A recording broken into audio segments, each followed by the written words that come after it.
أعوذ بالله السميع العليم من الشيطان اللعين الرجيم بسم الله الرحمن الرحيم الحمد لله المعروف من غير رؤية والخالق من غير روية الذي لم يزل قائما دائما إذ لا سماء ذات أبراج ولا ليل داج ولا بحر ساج ولا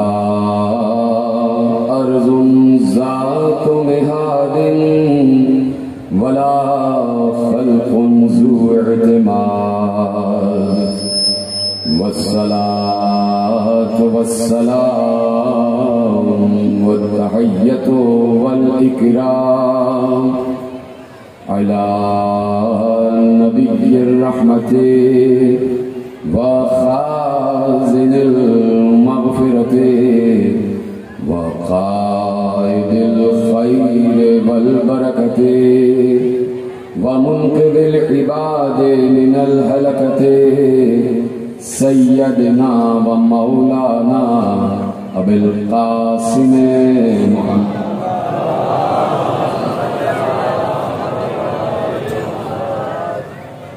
وأهل بيته الطيبين الطاهرين المعصومين المظلومين المنتخبين المنتجبين الذين أذهب الله عنهم الرجس وطهرهم تطهيرا.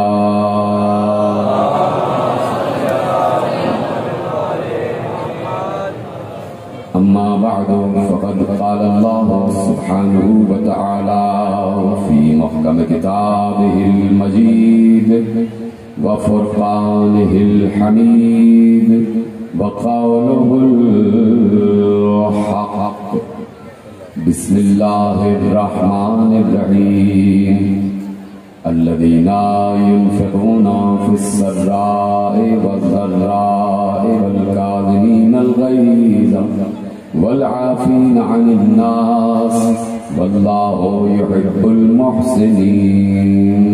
صلوات پڑھے محمد و آل محمد.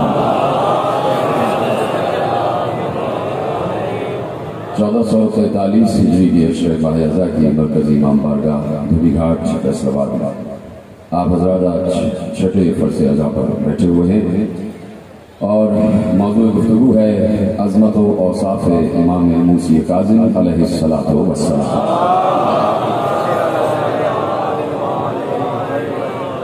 پروردگار عالم نے ہمیں یہ توفیق بخشی کہ اس نے ہمیں فکر و عقیدہ و نظریے کی اور شعور و تدبر کی اس منزل پر بلند فرمایا ہے کہ اس نے ہمیں اس وقت یہ ذمہ داری سونپی ہوئی ہے کہ وہ اپنے حبیب کے ساتھ محبوب کے تذکرے کے لیے اس نے ہمیں منتخب کیا.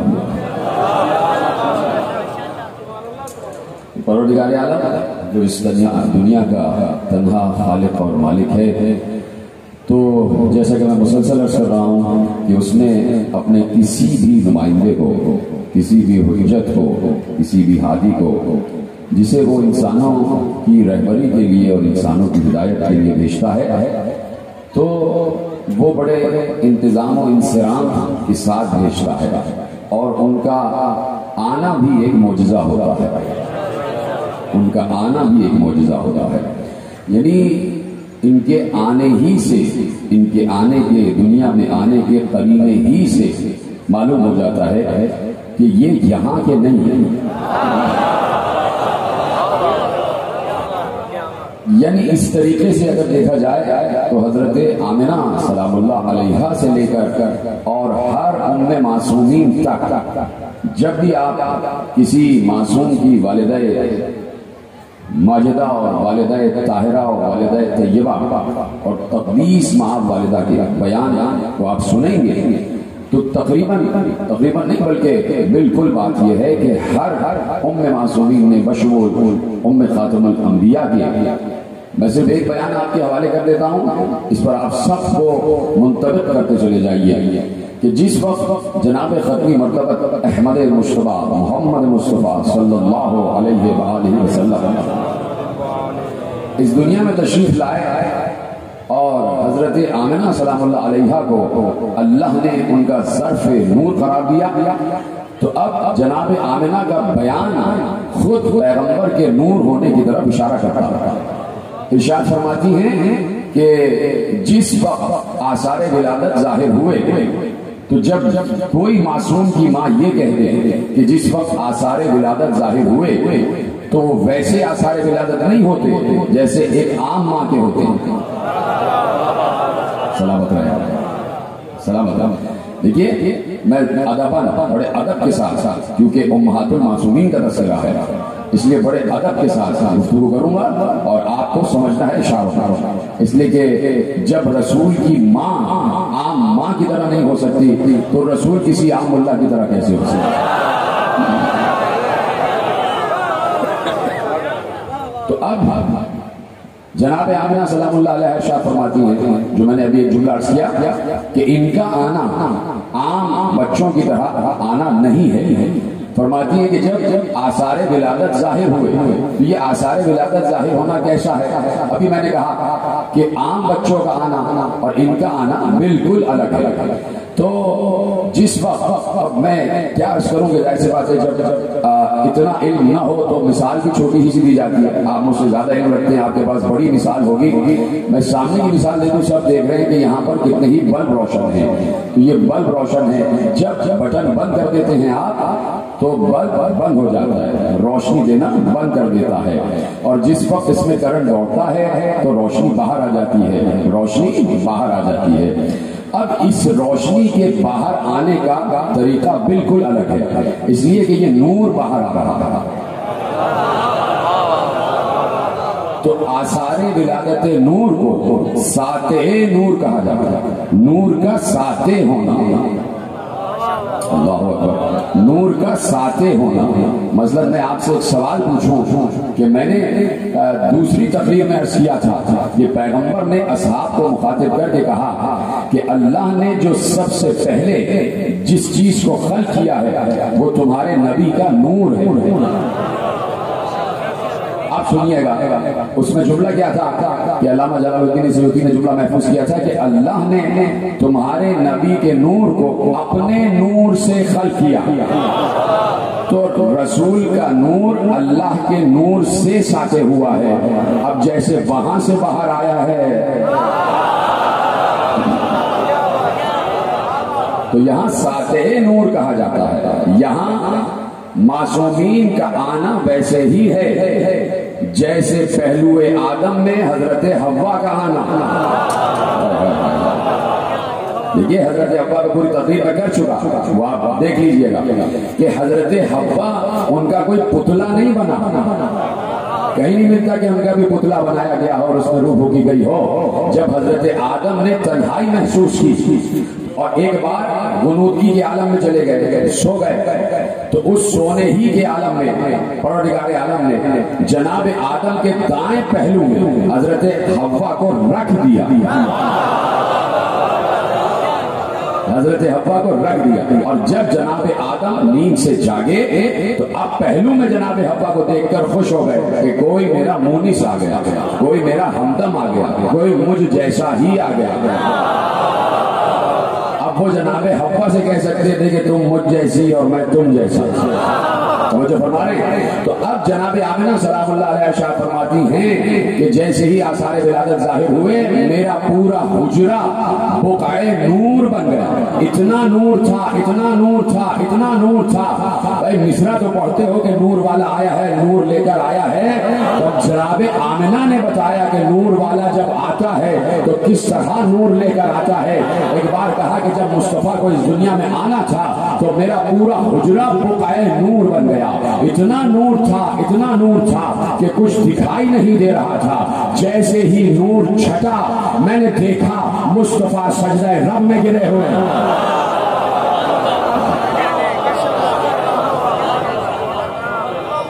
کیا بات ہے.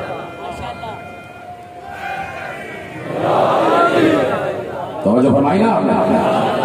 تو جب ان کا دنیا میں آنا ہی مختلف ہے تو رہنا بھی مختلف ہے، زندگی گزارنا بھی مختلف ہے. اس حوالے سے مختلف نہیں کہ یہ کوئی ملک کی طرح زندگی گزار رہے تھے انسانوں کی طرح، اور ضروری تھا کہ انسانوں کی طرح زندگی گزارے. کیوں؟ اصل تو نور ہے. مصطفیٰ کی اصل کیا ہے؟ نور. اور میں بتا چکا کہ اللہ کے نور سے مجھے خلق کیا گیا ہے. تو اصل مصطفیٰ ہے نور.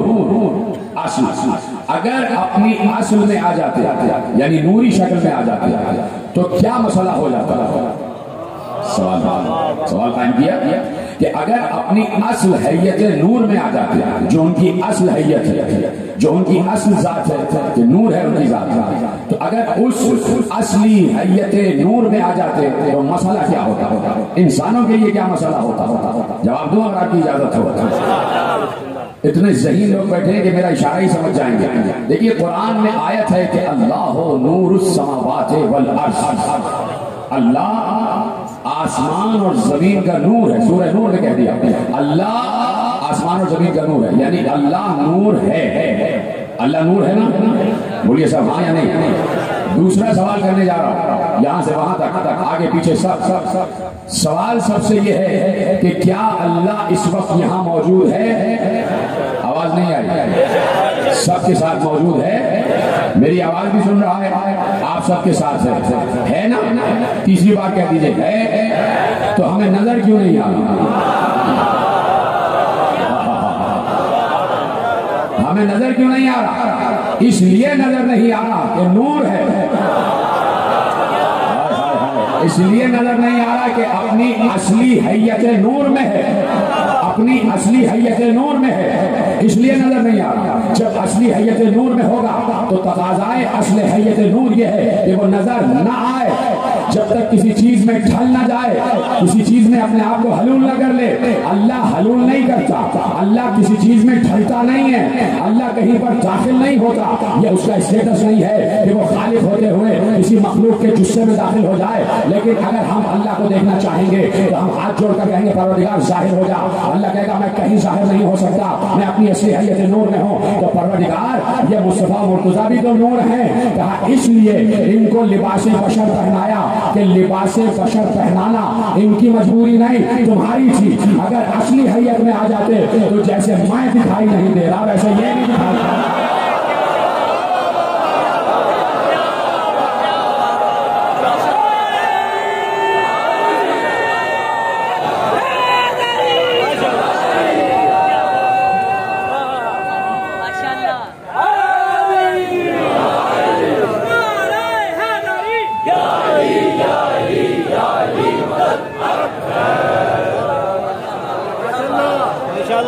سلامت رہے آواز بڑھائی. تو اب اگر اپنی اصلی حیت نور میں آ جاتے تو میں اور تم انہیں نہ دیکھ پاتے. میں اور تم انہیں نہ دیکھ پاتے. اس لیے انسانوں کی فلاح کے لیے، انسانوں کے فائدے کے لیے اور پھر ان کی حجت کے لیے ضروری تھا. اس لیے میرے ساتواں امام موسی کاظم علیہ السلام سے پوچھنے والے نے پوچھا کہ محمد و علی کی اصل حیت کیا ہے، ان کی معرفت کیا ہے، ان کا اصل حیت نور کیا ہے. تو اب معصوم نے سارے مسئلے کو حل فرمایا. ایک نور ہی بتا سکتا ہے. ایک نور ہی بتا سکتا ہے کہ نور کیا ہے اور یہ اسرار کیا ہیں، یہ راز کیا ہے۔ تو اب وہی جملہ معصوم نے ارشاد فرمایا، اور معصوم کی دلیل میں آپ کے حوالے کرتا ہوں۔ پوچھنے والے نے پوچھا تو بتایا کہ محمد علی ظاہرہما بشریتون، مولا کا جملہ ظاہر نہ کیجیے گا، ظاہرہما بشریتون و باطنہما لاہوتیتون۔ یہ سمجھ گئے، ہم کو سلام ہے بھائی، ایسے آپ نے محفوظ کیا، ظاہرہما بشریت و باطنہما لاہوتیہ۔ کہا کہ ان کا دونوں کا ظاہر تو بشر ہے لیکن باطن لاہوتی ہے۔ اب آپ سے بہتر کون سمجھے گا کہ لاہوت ہے کیا؟ جہاں کوئی نہ ہو، جہاں سوائے اللہ کے کوئی نہ ہو، اسے لاہوت کہتے ہیں۔ تو چپ ہو گئے آپ، اب یہ لاہوت لامکان یہ نہ سمجھ لیجیے گا تو سندھ میں، تبھی آپ چپ ہو گئے کہ وہ یہاں کے ہیں کیا؟ اتنا الٹی سیدھی باتیں پھیلا دی جاتی ہیں کہ عوام اسی کو سچ سمجھنے لگتے ہیں۔ جیسے شہباز قلندر کے بارے میں الٹی سیدھی باتیں پھیلائی گئی کہ بھائی وہ ایسے تھے، یوں تھے، وہ بہت بڑا عالم تھا۔ شہباز قلندر بہت بڑا فقیہ تھا، فقہ کا ماہر، اور شہباز قلندر نے اپنے دور میں جو مدرسے میں نصاب پڑھایا جاتا تھا اس میں 3 موضوعات متعارف کرائے گئے۔ علم الاوزان میں پوری کتاب شہباز قلندر نے لکھی تھی، آپ کو بس وہی مس بتا دیا گیا، اور کچھ شہباز قلندر کے بارے میں آپ جانتے ہیں۔ اسی طرح لاہوت لامکان کے بارے میں بتا دیا، تو میں نے جب کہا کہ وہ لاہوت ہی ہے تو آپ سمجھیں گے بس یہ بلوچستان میں جو لاہوت لامکان، اس لیے آپ چپ ہو گئے۔ یہ کوئی لاہوت لامکان کوئی ایسی بات نہیں ہے، اگر یہ لاہوت لامکان ہے تو ہم بھی لامکان میں بیٹھے ہوئے ہیں۔ ٹھیک ہے، چیزیں منسوخ ہو جاتی ہیں، تو میں تو جب سے لاہوت لامکان میں تو کبھی گیا نہیں، ارادہ تھا جانے کا، لیکن اب میں نے ارادہ ترک کر دیا۔ میں نے ایک ویڈیو دیکھی تھی کہ جب لاہوت لامکان کی سیڑھیوں پہ آپ چڑھتے ہیں تو اس سے پہلے ایک بہت بڑا بورڈ لگا دیا گیا۔ میں شہباز قلندر کی مزار پہ جاتا ہوں، ضرور جاتا ہوں، ہر سال جاتا ہوں، لیکن لاہوت لامکان اب میں نہیں جاؤں گا کیونکہ ایک بورڈ لگا ہوا ہے، اس بورڈ پہ لکھا ہے یہاں ماتم کرنا منع۔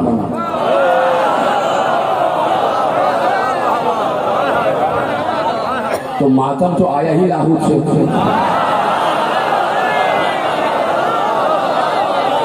اب میرے مولا موسیٰ قاسم کا جملہ محفوظ ہو کہ حسن کہ علی و محمد و علی ظاہرہما بشریت و باطنہما لاہوتیہ، ان کا ظاہر انسانوں جیسا ہے۔ تو جملے 2 اس لیے کہہ دیے، اور پہلا جملہ کہہ کے رکے اور رکنے کے بعد دوسرا جملہ کہا۔ پہلا جملہ کہا ظاہرہما بشریہ، ان کا ظاہر بشری ہے، رکے اس لیے کہ فوراً کہہ دیا کہ اگر میں نے کہہ دیا کہ ان کا ظاہر بشری ہے تو انہیں اپنے جیسا نہ سمجھ لینا، ان کا باطن لاہوتی ہے، ان کی اصل، ان کا باطن، ان کی روح لاہوتی ہے۔ لاہوتی جہاں پر سوائے اللہ کے کوئی اور نہ ہو، اور اگر ہیں تو یہ 2 ہیں۔ کیا پریشانی ہو گئی آپ کو؟ بھائی قاب قوسین لاہوت ہے، فوراً ہی سمجھ جائے گا، دلیل دینا کیا ضروری ہوتا ہے؟ قاب قوسین لاہوت ہے، وہ ہے قاب قوسین لاہوت لا مکان۔ قاب قوسین نہ مکان ہے نہ زمان ہے۔ چپ ہو رہے ہیں، ہاں مجھے بہت تیزی سے آگے بڑھنا ہے، آج کئی مراحل طے کرتے ہوئے بڑھنا ہے، لیکن ساتھ ساتھ کرتے ہیں، میری مجبوری ہے کہ جب مسئلہ چپ ہوتا ہے تو مجھے رکنا پڑتا ہے وہاں پر۔ قاب قوسین لاہوت لا مکان ہے، اور لاہوت لا مکان ایسا مکان ہے، اس لیے جبرائیل کو سدرہ پہ روک دیا کہ جبرائیل نہ لاہوتی ہے نہ مکان ہے۔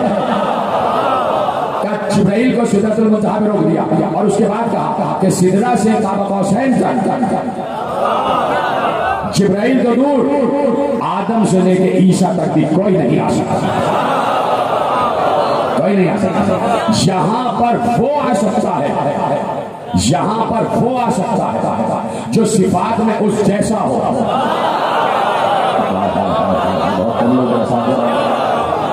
جو صفات میں اس جیسا ہو، جو صفات میں اس جیسا ہو، اور جسے وہ بلا لے تو اس قابل جان کر بلاتا ہے کہ یہ لاہوت کی شدت و حدت و وزن کو بھی برداشت کر سکتا ہے، اور یہ لامکانیت کا وزن بھی اٹھا سکتا ہے۔ اس لیے بلانے والے نے محبوب کو بلایا، اس لیے بلانے والے نے محبوب کو بلایا، آجا آجا، لامکان تجھے بلا رہا ہے، لامکان تجھے لامکان میں بلا رہا ہے، اور جو ہو ہے تجھے لاہوت میں بلا رہا ہے۔ تو اس قابل ہے کہ تو لامکانی ہو جائے، تو اس قابل ہے کہ تو لاہوتی ہو جائے۔ تو لاہوت لامکان میں پیغمبر کو قاب قوسین پر کھلا کر بتایا کہ یہ مکان قاب قوسین لامکان ہے، لاہوت ہے، یہاں ہو ہی ہو ہے، یہاں سوائے میرے کوئی اور نہیں میرے محبوب، یہاں جبرائیل پار نہیں مار سکتا، یہاں بس میں ہوں اور تو ہے، یہاں محب ہے اور محبوب ہے، یہاں عاشق ہے اور معشوق ہے، عاشق ہے اور معشوق ہے، یہاں مصور ہے اور تصویر ہے، یہاں پھول ہے اور خوشبو ہے، یہاں حسن ہے اور حسین ہے، یہاں حسن ہے اور حسین ہے، یہاں عبد ہے اور معبود ہے، یہاں خالق ہے اور مخلوق ہے، یہاں شاہد ہے اور مسجود ہے، یہاں ساجد ہے اور مسجود ہے، یہاں ساجد ہے اور مسجود ہے، یہاں ایک ولی ہے اور ولی ہے، اور تو آجا اس لیے کہ تیسرا علی ہے۔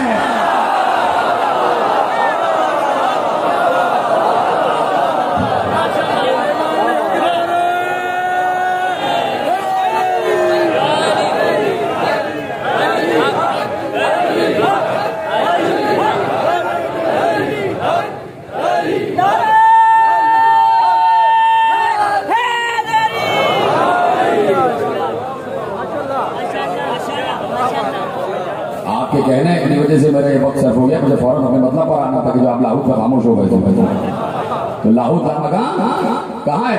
قاب قوسین ہے، تو کہا کہ ان کا ظاہر بشری ہے اور باطن لاہوتی ہے، یہ لاہوت لامکان کے ہیں، اپنے جیسا نہ سمجھیں، ظاہر میں تمہاری طرح اس لیے دکھائی دیتے تاکہ تمہیں نظر آئے، تاکہ تمہیں دکھائی دے، تاکہ تم ان کی بات سن سکو، تاکہ تمہارے لیے وہ آیت حجت قرار پا سکے کہ لقد کان لکم فی رسول اللہ اسوۃ حسنہ، تم سب کے لیے رسول کی ذات بہترین نمونہ عمل ہے، اس لیے بشری جسے میں آئے ہیں، لیکن آنے نے بتایا نہ ہم ان جیسے نہ یہ ہم جیسے۔ تو اب اللہ نے یقیناً جب جو لاہوتی اور لامکانی ہوتے ہیں تو ان کی صفات بھی لاہوتی اور لامکانی ہوتی ہے۔ اللہ لامکان ہے، اللہ روح ہے، اللہ کے لیے کوئی جگہ بھی ایسی نہیں ہے کہ کہا جا سکے کہ وہ بہت مجمع میں ہے، اللہ کو سمجھو، اللہ اس وقت بھی لامکان ہے، اس ہزاروں کے مجمع، ہزاروں کے مجمع، دیکھ رہے ہیں آگے سے پیچھے دائیں بائیں، سمجھتا ہوں کہ 12-15 ہزار سے زیادہ کا مجمع، 20,000 کا مجمع اس وقت بیٹھا ہوا، تو 20,000 کے مجمع میں بیٹھا ہے، پورا مجمع بیٹھا ہے، تو 20,000 کے مجمع میں ایک وقت اللہ موجود ہے، لیکن وہ پھر بھی تنہا ہے،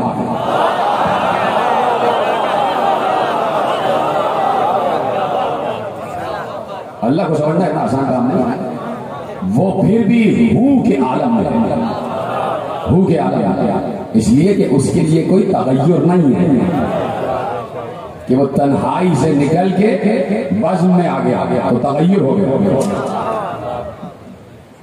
اگلے سال اگر آپ چپ رہے نا، اگلے سال پورا اشرا توحید پر پڑھو،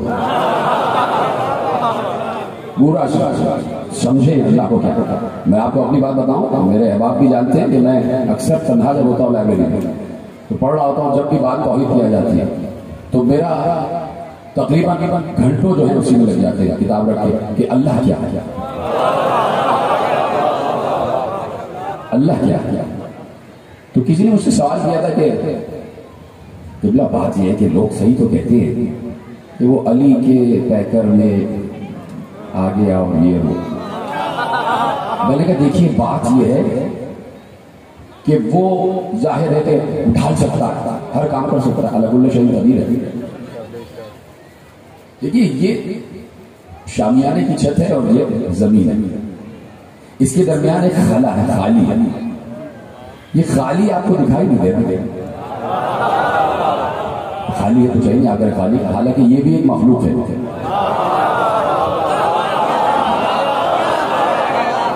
یہ بھی ایک مخلوق ہے. اللہ، میں 3 سال پہلے جملہ کہہ چکا ہوں کہ وہ شے ہے. امام موسی کاظم علیہ السلام سے پوچھا گیا کہ کیا اللہ شے ہے؟ میں نے کہا نا جو نور ہے وہی نور کے بارے میں بتا سکتا ہے، جو لاہوتی ہے وہی ہو کے بارے میں بتا سکتا ہے، جو لامکانی ہے وہی لامکان کے بارے میں بتا سکتا ہے. تو پوچھا کیا وہ شے ہے؟ امام موسی کاظم علیہ السلام نے ارشاد فرمایا کہ نعم انہ شیء لیس کالاشیاء، ہاں وہ شے ہے لیکن اشیاء جیسا نہیں ہے. دلیل کیا ہے؟ اگر کسی بیوقوف کو یہ بات سمجھ میں نہ آئی ہو کہ دلیل کیا ہے، دلیل معصوم نے ارشاد فرمائی کہ اس نے کہا لیسا کمثلہ شیء، اس جیسی کوئی شے نہیں ہے. آیت یہاں پر بھی ختم ہو سکتی تھی کہ لیسا کمثلہ، اس کی کوئی مثل نہیں، لیکن شے کا لفظ رکھ کے بتایا وہ شے ہے لیسا کالاشیاء، اشیاء کی طرح نہیں. یعنی اشیاء میں جو خصوصیات ہیں وہ وہاں نہیں ہیں. شے اس لیے کہا کہ وہ وجود رکھتا تھا.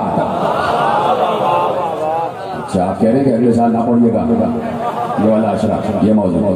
شے اس لیے کہا کہ وہ وجود رکھتا تھا.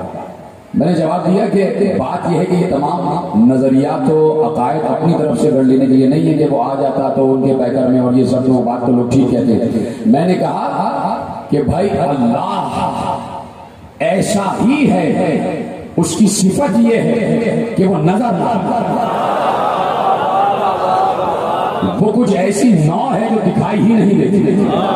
میں نے بالکل سامنے کی بلا تشبیہ مثال دی ہے کہ یہ خلا دکھائی نہیں دیتی، اس کا خاصہ یہ ہے کہ دکھائی نہ دے، تبھی تو خلا. توجہ فرمائیں. تو اب میرے عزیزوں وہ اللہ جو ہر جگہ موجود ہے، اس نے جب اپنے نمائندوں کو اس دنیا میں بھیجا ہے تو میں بار بار عرض کر رہا ہوں کہ لاہوتی ہونا، لامکانی ہونا، لازمانی ہونا یہ اللہ کی طرف سے ہوتا ہے. توجہ، وہ عالم ہو میں ہے اور عالم، مجھے لطف آ رہا ہے کہ آپ یہیں سے سمجھ جائیں گے.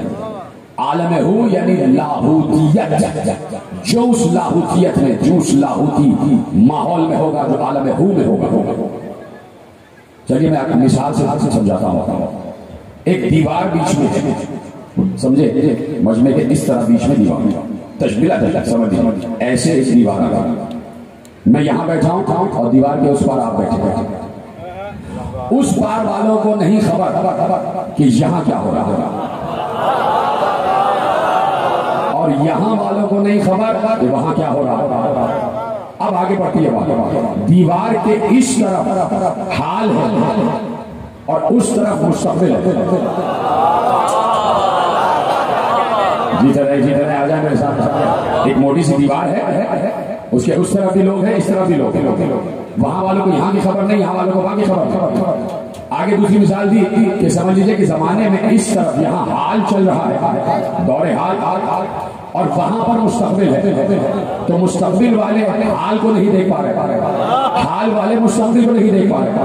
اب کوئی دیوار پر چڑھ جائے، چڑھ کے کھڑا ہو جائے، وہ بیک وقت حال کو بھی دیکھ رہا ہے، مستقبل کو بھی دیکھ رہا ہے. سلامت رہے جی جناب. آپ جیسے آپ نے سمجھا، میں نے صرف مثال دی ہے، ایسا ہے نہیں. تو سمجھانے کے لیے لاہوت عالم ہو کہتے ہی اس مقام کو ہے جہاں بیک وقت حال بھی دیکھا جا رہا ہو، مستقبل بھی دیکھا جا رہا ہو، حال کی بھی خبر ہو، غیب کی بھی خبر ہو، حال کا بھی عالم ہو، غیب کا بھی عالم ہو. سلامت رہے آپ. سمجھ میں آ گئی بات. تو عالم ہو تک جو پہنچ جائے وہ حال بھی دیکھ رہا ہوگا، مستقبل بھی دیکھ رہا ہوگا. ماضی تو اس کے سامنے ہوتا ہی ہے، لیکن ماضی اللہ کے لیے نہیں ہے. جو عالم لاہوت میں آ جاتا ہے اس کے لیے ماضی کچھ نہیں ہوتا، اس لیے کہ ماضی کا مطلب یہ ہے کہ زمانی ہو جاتا ہے.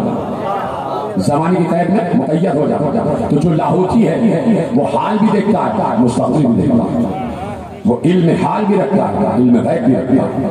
لیکن قرآن نے ارشاد فرمایا، بات آگے بڑھ رہی ہے، قرآن ارشاد فرماتا ہے عالم الغیب فلا یظہر علی غیبہ احدا. وہ عالم غیب ہے، وہ کسی پر اپنے غیب کو ظاہر نہیں کرتا. اللہ کا کہا ہوا اٹل ہے، اٹل. جب اللہ نے کہہ دیا تو کہہ دیا. اس نے کہا ہے کہ میں اپنا غیب کسی پر ظاہر نہیں کرتا، لیکن مزاج قرآن یہ ہے کہ جہاں لا ہے وہاں الا ضرور ہے. یہ میرا جملہ ہے اور میں بار بار عرض کرتا ہوں، مزاج قرآن یہ ہے کہ جہاں لا ہے وہاں الا ضرور ہے. لا الہ الا اللہ، جہاں لا ہے وہاں الا ضرور ہے. قل لا اسألکم علیہ اجرا الا المودۃ فی القربى والعصر ان الانسان لفی خسر الا الذین آمنوا وعملوا الصالحات. جہاں لا ہے وہاں الا ضرور ہے، جہاں لا ہے وہاں الا ضرور ہے. تو یہاں سورہ جن میں ارشاد فرمایا عالم الغیب فلا یظہر علی غیبہ احدا. وہ ہے عالم غیب، اللہ عالم غیب ہے، اور وہ اللہ جو عالم غیب ہے وہ اپنا غیب کسی پر ظاہر نہیں کرتا الا من ارتضی، سوائے اس کے جو مرتضی ہو. اور پھر دوسری صفت بیان کی کہ وہ مرتضی ہو کون؟ مرتضی کی صفت بیان کی اللہ من ارتضی من رسول. صفت یہ ہو کہ ہر کوئی مرتضی اپنے کو نہ کہہ لے کہ میرا نام میری ماں نے مرتضی رکھ دیا کہ میں وہی والا مرتضی ہوں کہ جس کی طرف اللہ نے سورہ جن میں اشارہ کیا ہے. اشارہ کرنے کے بعد صفت بیان کر دی، خصوصیت بیان کر دی. اللہ من ارتضی من رسول، وہ مرتضی وہ ہو جو رسول سے ملنیت کی منزل پر ہو، جو ملکیت رسول کی منزل پر. اللہ من ارتضی من رسول، تو وہ مرتضی. کہا کہ ہم اس پر ظاہر کرتے ہیں جو مرتضی. مرتضی صرف مرتضی ہی نہیں ہے، مرتضی مصطفیٰ بھی ہے. کہا کہ ہم اپنا علم غیب ظاہر کرتے ہیں اس پر جو رسول نبیت کی منزل پر. دوسرا ترجمہ یہ ہے کہ ہم اپنا علم غیب ظاہر کرتے ہیں رسولوں میں سے اس پر جو مرتضی. میں یقیناً اپنے علماء کے اقوال کی روشنی میں پہلے ترجمے کو زیادہ صحیح مانتا ہوں، اس لیے کہ اگر یہ کہہ دیا کہ ہم اس پر اپنا علم غیب ظاہر کرتے ہیں جو رسولوں میں مرتضی ہو، تو رسولوں میں تو مصطفیٰ ہیں.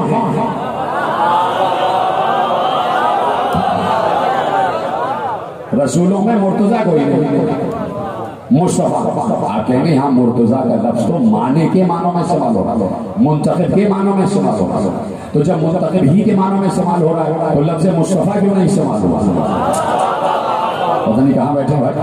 اس لیے کہ جب انبیاء کے لیے کہا تو کیا کہا؟ ان اللہ اصطفیٰ آدم و نوحا و آل ابراہیم و آل عمران علی العالمین. آدم کو مصطفیٰ کہا، نوح کو مصطفیٰ کہا، آل ابراہیم کو مصطفیٰ کہا، آل عمران کو مصطفیٰ کہا. تو سارے انبیاء کو مصطفیٰ ہیں.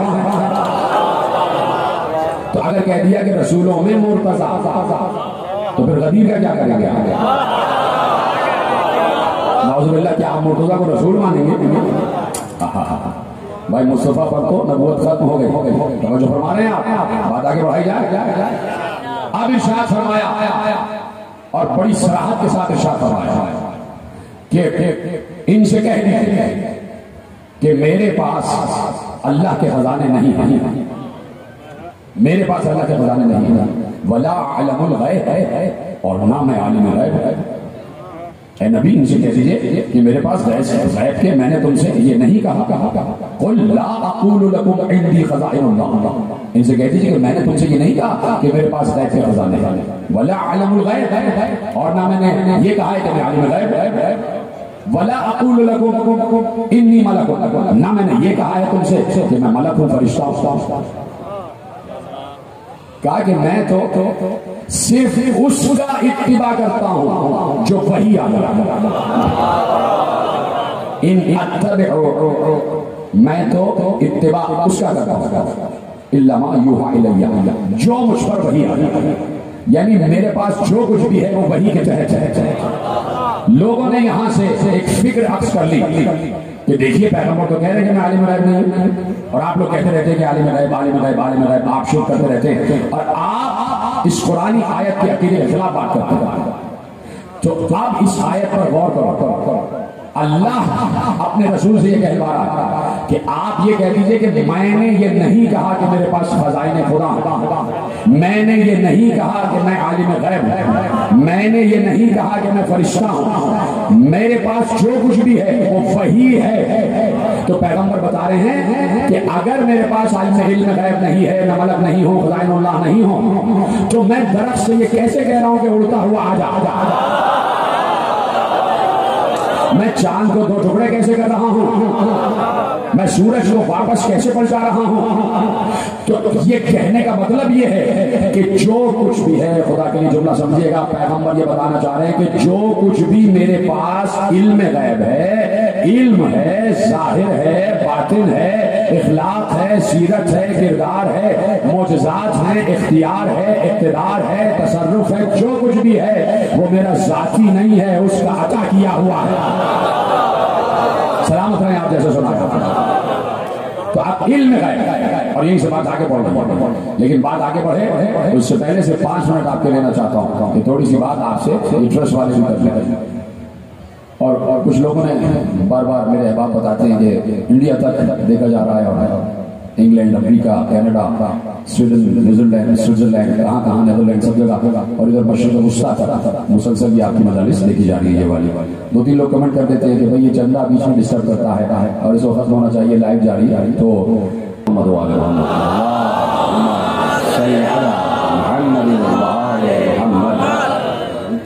توجہ ہے، بات شروع کی جائے. سلامت رہیں آپ سب کے ساتھ، سلامت رہیں. خدا آپ کے چہروں کو، آپ کے وجود کو نظر بد سے محفوظ فرمائے. اور جہاں جہاں لوگ اس وقت بیٹھے ہوئے تقاریر سن رہے ہیں، مجلس اعزاز میں شریک ہیں، جس طریقے سے بھی شریک ہیں، پروردگار ان سب کے گھروں کو اپنی رحمتوں برکتوں کے سائے میں دے، آسمانوں سے ہم سب پر اپنے رزق کے دروازے کھول دے. تو بات آگے بڑھا رہا ہوں میں کہ عالم الغیب فلا یظہر علی غیبہ احدا الا من ارتضی من رسول فإنه يسلك من بين يديه ومن خلفه رصدا ليعلم ان قد ابلغ رسالات ربه وأحاط بما لديه وأحصى كل شيء عددا.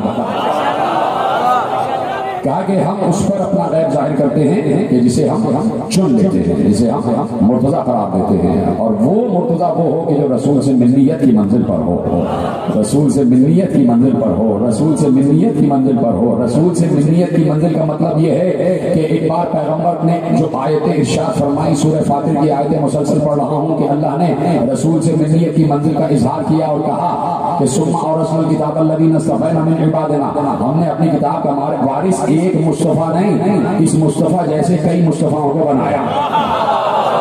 تو اب منیت رسول دیکھو کہ کہاں کہاں تک جا رہی ہے. پہلی منزل تو یہی ہے کہ کوئی سورہ برات لے کر چلا تو ایک بار جبرائیل پیغمبر پر نازل ہوئے اور کہا یا رسول اللہ، اللہ کہتا ہے کہ یہ سورہ یا تو آپ خود لے کے جائیں یا وہ جائے جو آپ سے منیت کی منزل پر. اس وقت علی کو بھیجا، سورہ برات دے کے بتا دیا علی منیت کی منزل پر ہے، علی من ہے. ایک بار حسن مجتبیٰ کو کاندھے پہ اٹھا کے لائے، حسین کو کاندھے پہ اٹھا کے لائے، کہا نوازوں سے اتنی محبت ہے کہ کبھی کاندھے پہ بٹھاتے ہیں، کبھی 2 سانوں پہ بٹھاتے ہیں، کبھی ممبر پہ بیٹھ کر دونوں کو دائیں بائیں بٹھاتے ہیں، کبھی نماز کے سجدے میں ہوتے ہیں تو پشت پر بٹھا لیتے ہیں. یہ کیا بات ہے؟ نوازوں سے اتنی محبت. کا نوازے نہیں ہیں، یہ میری منیت پر ہیں. یہ نوازے نہیں ہیں، یہ میری منیت پر ہے. الحسن منی وانا من حسن، الحسین منی وانا من الحسین.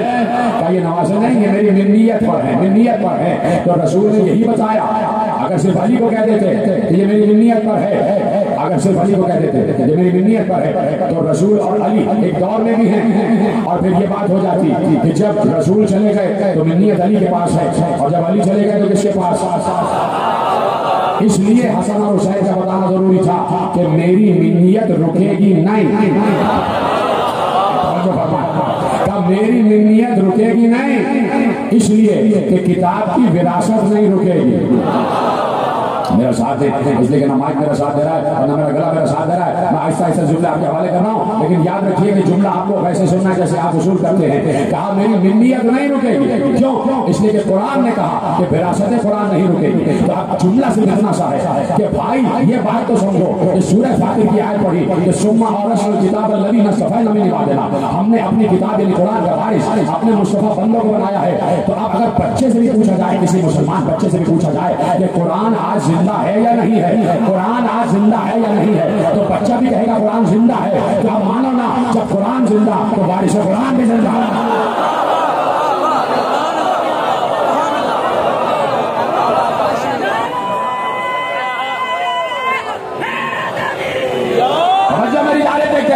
جب قرآن زندہ تو وراثت قرآن بھی زندہ.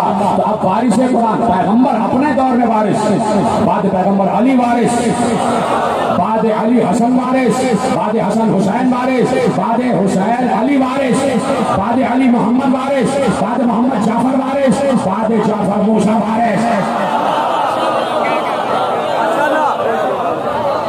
موسی کاظم وارث قرآن ہے، موسی کاظم وارث قرآن ہے. تو آپ اگر موسی کاظم اگر نہیں یقینا موسی کاظم وارث قرآن ہے، اپنی جگہ ساتواں وارث قرآن ہے. ساتواں محمد ہے، ساتواں مصطفیٰ ہے، ساتواں مرتضیٰ ہے، مرتضیٰ کا بیٹا ہے، حسین کا بیٹا ہے. تو آپ قرآن کہہ رہا ہے عالم الغیب فلا یظہر علی غیبہ احدا. آج یہ آیت زندہ ہے یا نہیں؟ آج آیت زندہ ہے نہیں؟ بولیے ہاں زندہ ہے نا آیت. آج بھی آیت زندہ ہے، آیت منسوخ نہیں ہو رہی. تمہارے رسول میں آیت آئی تو کہا عالم الغیب فلا یظہر علی غیبہ احدا الا من ارتضی من رسول. وہ عالم غیب ہے، وہ اپنا غیب کسی پر ظاہر نہیں کرتا سوائے مرتضیٰ کے. تو اس دور کا مرتضیٰ رسول. چلیے آپ کی بات مان لیتے ہیں. جب علی آئے تو پھر آیت یوں ہی گونج رہی تھی الا من ارتضی من رسول. ہم اپنا غیب کسی پر ظاہر نہیں کرتے. اب تو وہی آ گیا جو مرتضیٰ ہے. علی چلے گئے، حسن آئے، پھر آیت نے کہا عالم الغیب فلا یظہر علی غیبہ احدا الا من ارتضی من رسول. قرآن کی آیت نے کہا آج قرآن زندہ ہے تو آج کا مرتضیٰ حسن ہے. تو ہم نے علم غیب حسن کے حوالے کر دیا. جملے جوڑتے جائیں نا. حسن کے دور میں علم غیب قرآن نے کہا حسن کے پاس ہے. حسین کے دور میں قرآن نے کہا حسین کے پاس علم غیب ہے. علی زین العابدین کے دور میں قرآن نے کہا علی بن حسین کے پاس علم غیب ہے. محمد باقر کے دور میں قرآن نے کہا یہ ہے مرتضیٰ. جعفر صادق کے دور میں قرآن نے کہا جعفر ہے مرتضیٰ. موسی کاظم کے دور میں بھی تو قرآن کی آیت زندہ تھی. عالم الغیب فلا یظہر علی غیبہ احدا الا من ارتضی من رسول. وہ عالم الغیب ہے، وہ اپنے غیب کو کسی پر ظاہر نہیں کرتا سوائے اس کے کہ جو مرتضیٰ ہو رسول سے ہو. رسول سے ہو. جملے بھی دے چکا، حدیثیں بھی سنا چکا. ربیع الابرار علامہ جار اللہ زمخشری کا پورا جملہ آپ کے حوالے کر دیا 3 دن پہلے کی تقریر میں کہ انہوں نے کہا کہ پیغمبر نے کہا ہؤلاء الذین امر اللہ بمودتہم. یہ 14 وہ ہیں کہ جن کی مودت کا حکم اللہ نے دیا. تو انہی 14 میں بیچ کا 7واں موسی کاظم جو ہے نا درمیانہ ہے نا بھائی، بیچ کا محمد ہے، اوسط محمد ہے. ادھر ساتھ ادھر ساتھ، ٹھیک ہے. تو اپنے دور علم ہے اللہ کہہ رہا ہم نے اس نمائندے کو عطا کیا، اس نمائندے کو عطا کیا. تو اب اس نمائندے کو ثابت کرنا ہے کہ میں ہی عیسائی کا مثال، میں ہی عیسائی کا مثال. روایت نے لکھا سفر حج اور آپ کے حوالے والے ایک منظر. سفر حج لوگ جا رہے ہیں.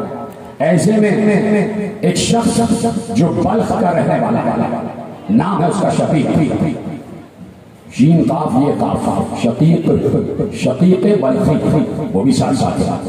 وہ کہتے ہیں سفر حج میں قافلے کے ساتھ ساتھ ہمارا قافلہ مقام قادسیہ پر رکا اور لوگ خوبصورت خیمے سجائے رک گئے آرام کرنے کے لیے. اسی طرح منزلیں لے کے آگے جاتے کہتے ہیں میں اپنی سواری سے اترا اور لوگوں کی خوبصورت خیموں اور چھولداریوں کو دیکھ رہا تھا کہ کتنے خوبصورت خیمے لگے ہوئے ہیں اور لوگ یہاں تیاریاں کر رہے ہیں. ایسے میں نے ان خیموں سے الگ ایک مصلی دیکھا جس پہ ایک خوبصورت نوجوان بیٹھا ہوا.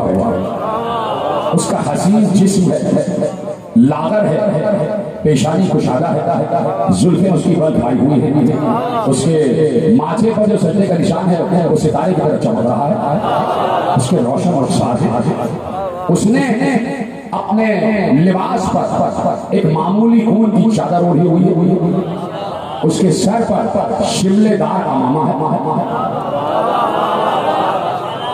اس کے سر پر شملے دار امامہ ہے، وہ مصلی پہ بیٹھا ہوا ہے اور تسبیح اور عبادت میں اور نماز میں مصروف۔ میں نے کہا یہ کوئی صوفی ہے جو اپنے آپ کو بڑا ظاہر کرنا چاہتا ہے اور ان اہل قافلہ سے خدمت لینا چاہتا ہے، اس لیے کہ سب تو اپنا اپنا کام کر رہے ہیں، یہ یہاں بیٹھا مصلی پر۔ تو شقیق بلخی کہتا ہے میں نے دل میں سوچا کہ یہ کوئی صوفی ہے اور یہ لوگوں سے اہل قافلہ سے اپنی خدمت اپنا اثر ظاہر کر کے اپنی خدمت لینے کے لیے بیٹھا ہوا۔ اس نے کہا کہ میں اس کے پاس جاتا ہوں اور اس کو تنبیہ کرتا ہوں یہ لوگ حج کے لیے اللہ کے مہمان ہیں، ان سے اس طریقے سے اپنی خدمت نہیں لینا اور اپنی پرہیزگاری اور تقویٰ ان پہ ظاہر کرنے کی کوشش نہ کرنا۔ ابھی وہ کہتا ہے کہ میں پہنچا اس خوبصورت جوان کے مصلی کے قریب، وہ بالکل آخری نماز اس کی تمام ہو رہی تھی۔ جیسے ہی نماز تمام ہوئی، اس سے پہلے کہ میں کچھ بولتا ہوں، اس نوجوان نے سورہ حجرات کی آیت پڑھی اور آیت کی ابتدا میرا نام لے کے دیکھے، سورہ حجرات کی آیت پڑھی، یا شقیق اجتنبوا کثیرا من الظن ان بعض الظن اسم۔ سورہ حجرات کی آیت پڑھی، اے شقیق، اے شقیق زیادہ بدگمانی سے بچو، اس لیے کہ بدگمانی کرنا گناہ ہے۔ جیسے آپ نے سنا اسی طرح سوچا جائے گا، بلکہ اس سے بھی زیادہ، جیسے آپ سنا لوگ آپ پر فخر کر رہے ہیں پورے پاکستان سے، میرے پاس کمنٹس آتے ہیں کہ کیا سنبھالتے ہیں، صبح 7:30 بجے ایسا جیتا جاگتا مجمع بیٹھا ہے اور تقریباً 20,000 کا مجمع یہاں سے وہاں تک بیٹھا ہے، خدا آپ کو نظر بد سے محفوظ فرمائے۔ کہا کہ زن سے بچو، گمان سے بچو۔ وہ کہتا ہے کہ میں عرض کرا کہ اس جوان نے تو میرے دل کی بات کی، میرے دل میں جو نیت تھی وہ اس کو کیسے پتہ چلتا؟ کہتا ہے کہ میں ابھی اسی پریشانی اسی حیرت میں تھا کہ وہ جوان اٹھا مصلی لپیٹا اور چلا۔ اتنی دیر میں قافلہ بھی نپٹ چکا تھا، قافلہ آگے بڑھ گیا۔ ہم ایک اور مقام پر مقام خبر پر جا کر رکے اور میں اس جوان کو تلاش کرنے لگا کہ میں اس سے ملوں، اس سے معذرت کروں، اس سے معافی چاہوں کہ میں نے تمہارے بارے میں غلط سوچا، میں اس سے عفو درگزر درخواست کرتا ہوں۔ میں نے دیکھا دور پہاڑی پر ایک اونچی سی چٹان ہے، مجھے اچانک وہ جوان وہیں نظر آیا اور وہیں ویسے ہی کشندہ بیٹھا بچھا کے بیٹھا ہوا تھا۔ میں آگے بڑھا، اس سے پہلے کہ میں اس سے معافی مانگتا، اس نے پھر قرآن کی سورہ توبہ کی آیت پڑھی۔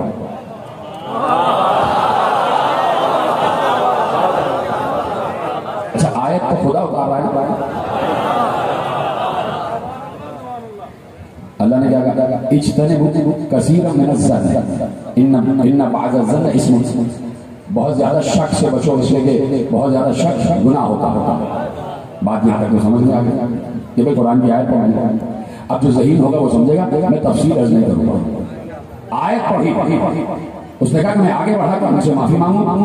انہوں نے آیت پڑھی، انی لغفار لمن تاب وآمن وعمل صالحا ثم اهتدى۔ سنیں گے آیت کا ترجمہ اور بتائیے گا کہ ترجمہ آپ تک پہنچ گیا۔ اس کے دل میں کیا ہے کہ میں آگے بڑھوں گا اور ان سے معافی مانگوں گا، اس سے پہلے کہ میں معافی کا ذکر ادا کرتا۔ قرآن کی آیت پڑھی، انی لغفار لمن تاب، جو توبہ کر لیتا ہے میں اسے معاف کر دیتا ہوں۔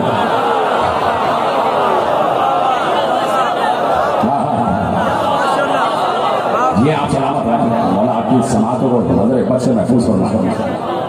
انی لغفار لمن تاب وآمن وعمل صالحا ثم اهتدى، جو توبہ کر لیتا ہے میں اسے معاف کر دیتا ہوں۔ پھر اس کے بعد وہ ایمان لائے، عمل صالح کرے اور ہدایت پا جائے۔ انی لغفار لمن تاب۔ مجھے دو احباب میرا ساتھ دے دیا، یہی کافی ہے، ٹھیک ہے؟ آپ نہیں سمجھ گئے لیکن بتا نہیں رہے۔ وہ کہتا ہے کہ میرا دل لرز رہا تھا کہ یہ تو میری ہر بات کو جانتا، میرے دل کی کیفیت کو جانتا، اسے یہ پتہ ہی نہیں کہ اس دور میں جو آیت ہے کہ عالم الغیب فلا یظہر علی غیبہ احدا، یہ وہی مرتضیٰ تو ہے۔ یہ طرح سلامت رہیں جیسے آپ نے سنا، یہ وہی مرتضیٰ تو ہے۔ کہ جو اللہ کی طرف سے حاصل کیے ہوئے علم کا اظہار کر رہا ہے، اور اظہار اس لیے ضروری ہے کہ بتائے اس دور کا محمد میں ہی ہوں، اس دور کا محمد میں ہی ہوں۔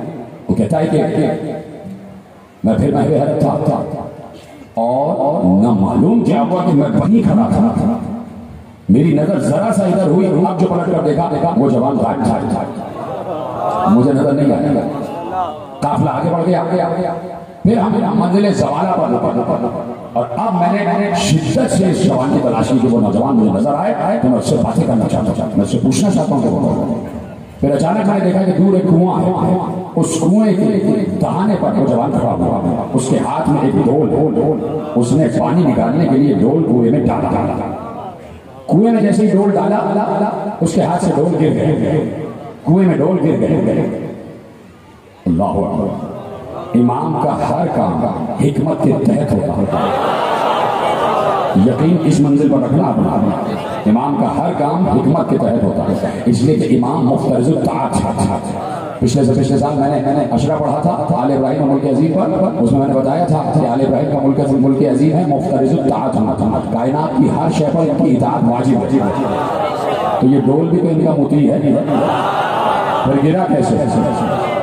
حکمت امامت، حکمت عصمت سے کا ڈول ہاتھ سے گرا، کنویں میں نیچے گر گیا۔ اس جوان نے آسمان کی طرف دیکھ کر کہا پروردگار تو میرا پالنے والا، میں جب بھوکا ہوتا ہوں تو کھانا کھلاتا ہے، میں جب پیاسا ہوتا ہوں تو پانی پلاتا ہے، پروردگار میرے پاس اس وقت یہی ایک ڈول تھا، وہ گر چکا، یا اللہ کیا ہی اچھا ہو کہ تو میرا ڈول واپس کر دے۔ تم اللہ اللہ اللہ اللہ اللہ ہو یا اللہ مدد یا اللہ مدد یا اللہ مدد کہتے رہتے ہو، اس کو کہتے ہیں یا اللہ مدد، یہ ہے یا اللہ مدد۔ امام نے کہا یا اللہ مدد، پروردگار میرا ڈول واپس کر دو، تو شقیق بلخی کہتا ہے میں لرز گیا، اس لیے کہ میں نے خود دیکھا کہ کنویں کا پانی اوپر آنا شروع ہوا۔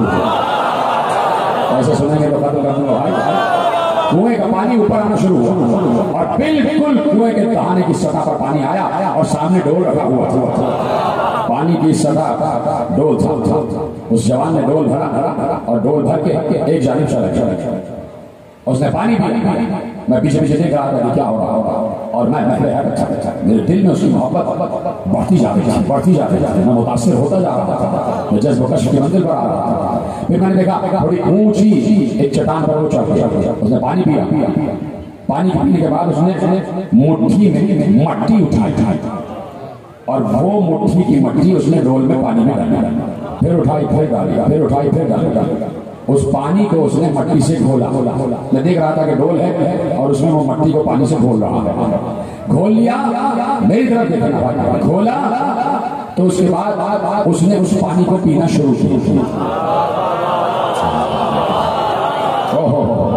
مٹی اس میں گھول لی اور وہ پیا، میں آگے رہا، میں نے سلام کیا، اس نے جواب سلام دیا، میں نے کہا کہ اللہ نے جو نعمات جن نعمات سے آپ کو نوازا اس میں سے مجھے کچھ مجھے بھی عطا ہوتا، کیا ہی اچھا ہے کہ یہ جو آپ پی رہے ہیں مجھے بھی دے دے۔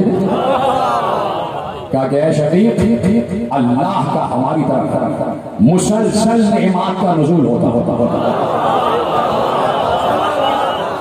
چاہے وہ نعمات ظاہری ہوں چاہے نعمات باطنی ہوں۔ اب جملہ سنیں گے، فَأَحْسَنَ ظَنَّكَ بِرَبِّكَ، پتہ نہیں جملہ پہنچے گا نہیں، کہا کہ اللہ کا ہماری طرف نعمات کا مسلسل نزول ہوتا، وہ مسلسل ہم پہ اپنی نعمتیں نازل کرتا ہے، نعمت ظاہر نعمت باطن۔ پھر جملہ کہا فَأَحْسَنَ ظَنَّكَ بِرَبِّكَ، اے شریف اپنے رب کے بارے میں ہمیشہ اچھا ہی گمان رکھا کرو۔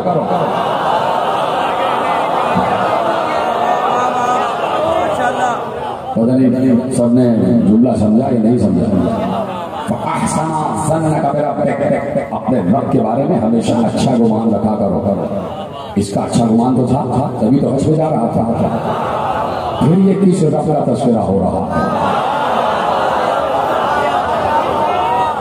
جو سمجھ گئے سلام۔ فَأَحْسَنَ ظَنَّكَ بِرَبِّكَ، اپنے رب کے بارے میں ہمیشہ احسن گمان رکھا کرو، اچھا گمان رکھا کرو۔ میرے آگے ڈول بڑھا دیا، لو پیو پیو. اب جو میں نے پیا تو ایسا بہترین شیریں میٹھا ستو تھا،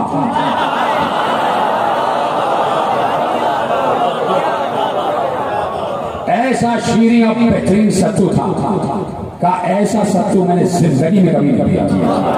اور جب میں نے پیا تو مجھے 1 مہینے تک نہ پیاس لگی نہ بھوک لگی. 1 مہینے تک نہ پیاس لگی نہ بھوک لگی. کہ نوجوان اٹھا اور آگے چلا گیا، قافلہ آگے بڑھ گیا، پہنچ گئے بیت اللہ الحرام. ہر عمل انجام دینے لگے. میں نے اس نوجوان کو دیکھا کہ وہ ہر عمل ایسی خضوع و خشوع سے کر رہا ہے، ایسا لگتا تھا وہ اللہ کو دیکھ رہا ہے. اس نے طواف کیا، اس نے سعی کی، اس نے نمازیں پڑھی، اس نے تسبیحات پڑھی. اس کے بعد میں نے اسے دیکھا کہ وہ آب زمزم کے بقعے کے پشت پر میں وہاں پہنچا.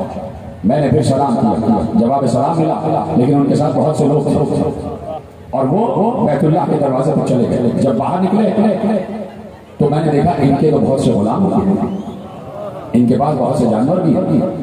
وہ سارے جانور قربانی کے لیے لائے جائے. اپنا لباس تبدیل کیا، بہترین لباس یکدم فرمایا. وہ آگے بڑھ گئے. میں نے کسی سے پوچھا یہ ہیں کون؟ کہا یہ عالم آل محمد ابو ابراہیم، عالم آل محمد ابو ابراہیم. تو میں نے کہا میں سمجھا نہیں، تفصیل بتاؤ. تفصیل بتاؤ. کہا یہ موسیٰ ابن جعفر ابن محمد ابن علی ابن الحسین ابن علی ابن ابی طالب ابن عبد المطلب کا شجرہ رسول سے تعلق رکھتے ہیں، وارث رسول. اور یقیناً میں ہوتا تو یہ بھی کہہ دیتا یہی تو وہ علم غیب رکھنے والے ہیں جسے اللہ نے مرتضیٰ کہا ہے. ہم اور آپ ہوتے تو پھر مدح کرنا شروع کر دیتے، بولیے ہاں یا نہیں، پھر ہم منقبت پڑھنا شروع کر دیتے. یہ تو وہ ہیں جن کی قرآن میں کہا ہے والکاظمین الغیظ والعافین عن الناس واللہ یحب المحسنین. ہاں ہمارے بندوں میں ایسے بھی ہیں جو ہماری طرح جلال کو ضبط کرنا جانتے ہیں اور ہماری طرح انسانوں پر عافیت ہے، اور اللہ محسنوں کو پسند کرتا ہے. یہ ہمارے محسن ہیں.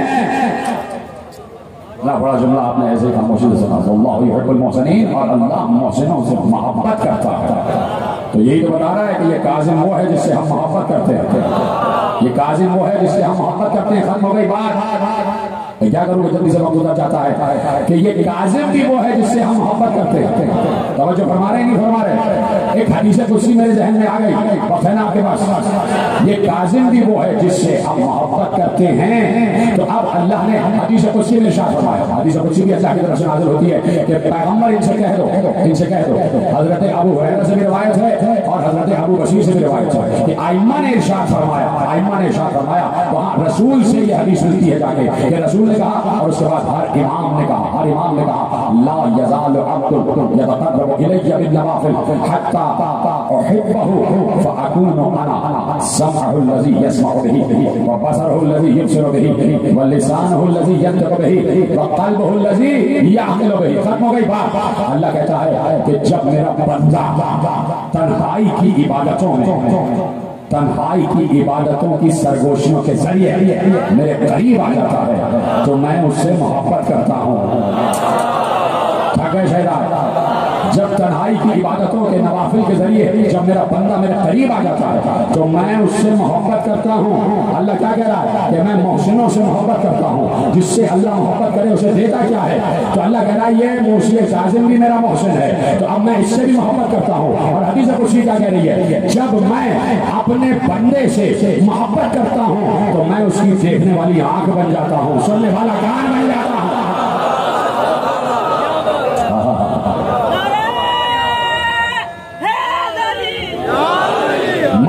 دیکھنے والی آنکھ بن جاتا ہوں، سننے والا کان بن جاتا ہوں، بولنے والی زبان بن جاتا ہوں، سوچنے والا دل بن جاتا ہوں. پھر وہ نہیں سوچ رہا ہوتا، میں سوچ رہا ہوتا. پھر وہ نہیں بول رہا ہوتا، میں بول رہا ہوتا ہوں. پھر وہ نہیں سن رہا ہوتا، میں سن رہا ہوتا ہوں. پھر وہ نہیں دیکھ رہا ہوتا، میں دیکھ رہا ہوتا ہوں. میں دیکھ رہا ہوتا ہوں. کاظم سے محبت ہے نا اللہ کو. جملہ تو آپ دینے جا رہا ہوں. دیکھیے ہم نے اب تک سنا کہ علی ید اللہ، علی عین اللہ. 5 منٹ دینے مجھے آپ کے. علی عین اللہ، علی ید اللہ، علی لسان اللہ، علی وجہ اللہ. علی اللہ کی زبان، علی اللہ کا چہرہ ہے، علی اللہ کا ہاتھ ہے، علی اللہ کا کان. ٹھیک ہے؟ تو یہ تو ہو گیا ید اللہ، عین اللہ، عزد اللہ، جب اللہ، لسان اللہ. یہ ہو گیا. اس حدیث میں اللہ کہہ رہا ہے کہ جب میں کسی سے محبت کرتا ہوں تو میں اس کی آنکھ بن جاتا ہوں. میرا خیال ہے آپ نے جملے غور نہیں فرمایا. دوبارہ پڑھتا ہوں. علی ید اللہ، عین اللہ، عزد اللہ، لسان اللہ. ید اللہ کا کیا مطلب ہے؟ اللہ کا ہاتھ. لسان اللہ کا کیا مطلب ہے؟ اللہ کی زبان. وجہ اللہ کا کیا مطلب ہے؟ اللہ کا چہرہ. عین اللہ کا کیا مطلب ہے؟ اللہ کی آنکھ. ٹھیک ہے؟ اللہ کی آنکھ، اللہ کی آنکھ. سمجھ گئے نا؟ اللہ کی آنکھ. یا اللہ کہہ رہا ہے کہ جس سے میں محبت کرتا ہوں، وہاں کیا ہے؟ علی اللہ کی آنکھ. یہاں کہہ رہا ہے جس سے میں محبت کرتا ہوں میں اس کی آنکھ بن جاتا ہوں. سلامت ہے. میں اس کا چہرہ بن جاتا ہوں، میں اس کا ہاتھ بن جاتا ہوں. تو کاظمین الغیظ والی آیت میں اللہ نے کہا ہم محبوں سے محبت رکھتے ہیں، محسنین سے محبت رکھتے ہیں. تو موسی کاظم اپنے دور کا محسن ہے. اللہ نے بتایا میں اس دور کے محمد یعنی محسن سے محبت کرتا ہوں. جب میں موسی کاظم سے محبت کرتا ہوں تو میں موسی کاظم کی آنکھ. اس سے بڑا جملہ میں کہہ نہیں سکتا. میں موسی کاظم کی بولنے والی زبان، میں موسی کاظم کی دیکھنے والی آنکھ، میں موسی کاظم کا کام کرنے والا ہاتھ، میں موسی کاظم کا سوچنے والا دل. ید اللہ ہونا الگ ہے، اللہ کا ہاتھ ہونا الگ ہے. اللہ کسی کا ہاتھ بن جاتا، اللہ کسی کی آنکھ بن جائے. اب اگر یہاں کوئی بیوقوف بیٹھا ہوا ہے کم یقین کھج یقین اور کہہ رہا ہے کہ کیا غلو کر دیا، کیا غلو کر دیا، تو میں کہتا ہوں میرے سارے جملے ایک طرف رکھ دو. حدیث قدسی کہہ رہی ہے لا یزال عبد یتقرب الی بالنوافل حتی احببته. میرا بندہ جب نوافل کے ذریعے میرے نزدیک آ جاتا ہے تو میں اس سے محبت کرتا ہوں. تو جسے اس میرے پورے تھیسس پر یقین نہیں ہے میں اسے کہتا ہوں تم بندے بن جاؤ، تم اللہ کے قریب چلے جاؤ، اللہ تم سے محبت کرے گا، پھر وہ تمہاری دیکھنے والی آنکھ بن جائے گا، پھر وہ تمہارا سوچنے والا دل بن جائے گا. یہاں تو ایک اوپن آفر ہے، یہاں تو دعوت عام ہے. جو اللہ کے قریب چلا جائے تو بس یہ کہہ رہے ہیں 1400 برس سے کہ ملا تو نہ جا سکا، مولا چلا گیا. اللہ کے قریب کھلے میں مسجدوں کے دروازے، کھلی ہوئی ہیں خانقاہیں، کھلے ہوئے ہیں بڑے بڑے اجتماعات کے میدان. جاؤ اللہ کے قریب جاؤ اور بن جاؤ، اللہ کو اپنی آنکھ بنا لو. ہم یہاں بیٹھ کے موسی کاظم کا تذکرہ کر رہے ہیں، یہاں بیٹھ کے آل محمد کا تذکرہ کر رہے ہیں. آل محمد کی آنکھ، محمد رسول اللہ جس کا کلمہ پڑھے بغیر کسی کا ایمان کامل نہیں، اس کی آل کا تذکرہ ہو رہا ہے. اور خوشی یہ ہے کہ ویسے ہی سنی بھی سن رہے ہیں جیسے شیعہ سن رہے ہیں. یہ ہے کامیابی حسین کی، نہ میری نہ آپ کی. یہ ہے کربلا کی کامیابی. کربلا صرف یہ کہتی ہے میں یہ نہیں دیکھتی کتنی نمازیں پڑھتے، کتنے روزے رکھے، کتنے حج کیے. اسی کربلا نے کہا کہ میں نے اپنے سامنے یہ سب دیکھ لیا تھا کہ سامنے والے نمازی بھی تھے، روزے دار بھی تھے، حاجی بھی تھے، سب تھے. میں اب یہ نہیں دیکھتی. کربلا کہتی ہے میں قیامت تک یہ نہیں دیکھتی کہ کون کتنی نمازیں پڑھ چکا، روزے رکھ چکا، حج کر چکا، زکات دے چکا، جہاد کر چکا. میں صرف یہ دیکھتی ہوں کون ہو ہے.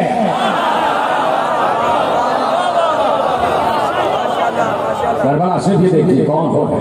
معلوم کتنے ہو یہاں بیٹھے کتنے ہو یہاں بیٹھے. اس لیے کہ یہ مجلس ادا حسین نہیں ہے، یہ بس میں توحید، یہ ذکر توحید کی بس میں جو سجی ہوئی ہے اور ہر مسئلہ کا آدمی آتا.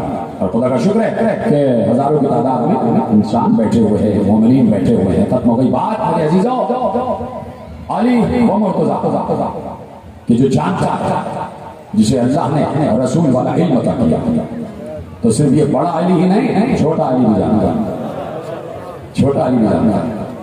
میں نے چھوٹے علی کا نام لیا تو ہلکے سے آپ سے ہائے ہائے جملہ پلٹ دیتا ہوں، علی اصغر بھی جانتا ہے، علی اصغر بھی جانتے ہیں کہ کیا ہے اور کیا ہونے والا ہے۔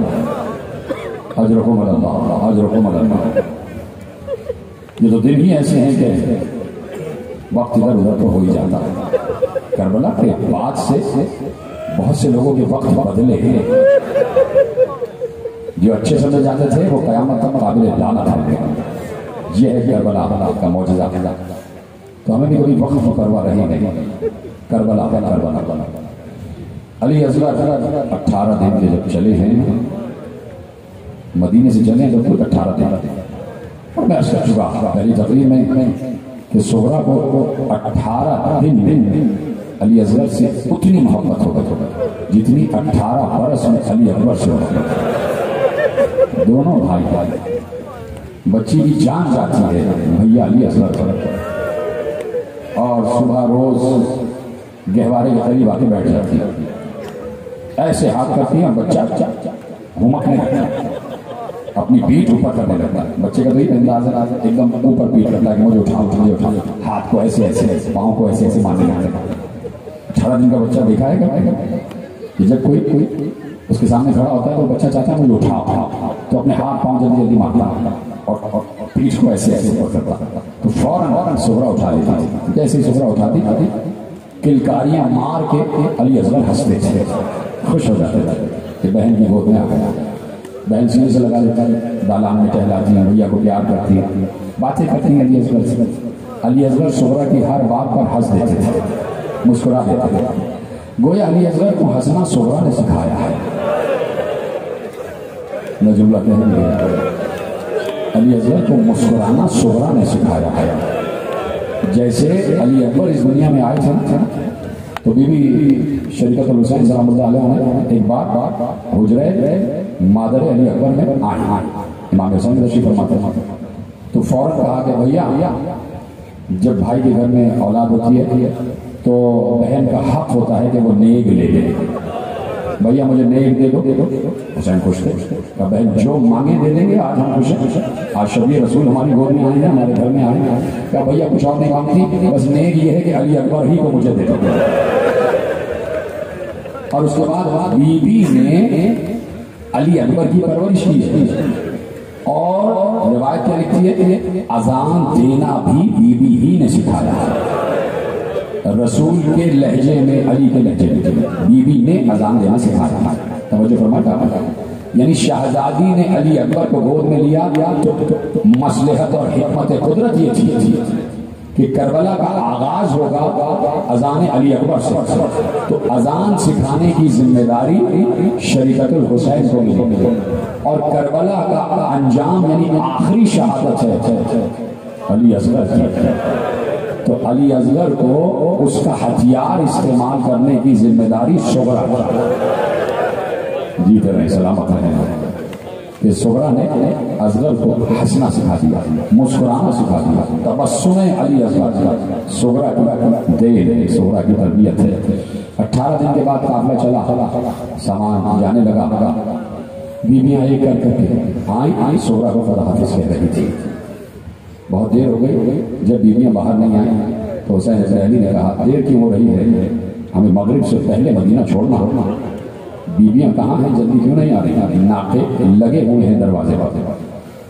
تو ایک قریب نے آگے کہا کہ بیویاں صغرا کے حجرے میں ہیں اور صغرا کے پاس علی اصغر ہے، ہر بیوی چاہتی ہے علی اصغر کو گود میں لے لے، علی اصغر گود میں نہیں آ رہے، علی اصغر کسی کی گود میں نہیں آ رہا، اس لیے دیر لگے۔